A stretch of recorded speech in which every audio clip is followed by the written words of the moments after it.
اگر انسان صابر ہو تو اس سے کی گئی ہر زیادتی کا جواب عرش سے آتا ہے۔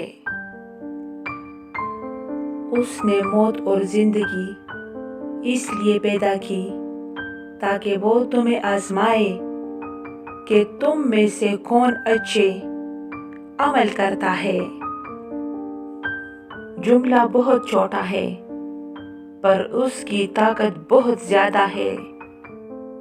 اللہ کی طرف آ جاؤ اس سے پہلے کہ اللہ تمہیں اپنی طرف بلا لے۔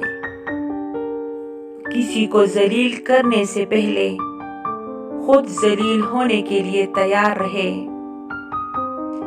کیونکہ اللہ کا ترازو صرف انصاف تولتا ہے۔ کہ حضرت محمد صلی اللہ علیہ وآلہ وسلم نے ارشاد فرمایا، اس ذات کی قسم جس کے قبضے میں میری جان ہے، تم بھلائی کا حکم کرتے رہو اور برائی سے روکتے رہو، ورنہ بہت جلد اللہ تعالیٰ تم پر اپنا عذاب نازل فرمائے گا، اور پھر تم دعا بھی کرو گے تو قبول نہ ہوگی۔ ان لوگوں سے مت ڈرو جو اپنا بدلہ لینا جانتے ہیں، بلکہ ان لوگوں سے ڈرو جو اپنا معاملہ اللہ پر چھوڑ دیتے ہیں۔ جب انسان اللہ کی پکڑ کو بھول جاتا ہے تو اس کا دل سخت ہو جاتا ہے، اور سخت دل اللہ کے غضب کی نشانی ہے۔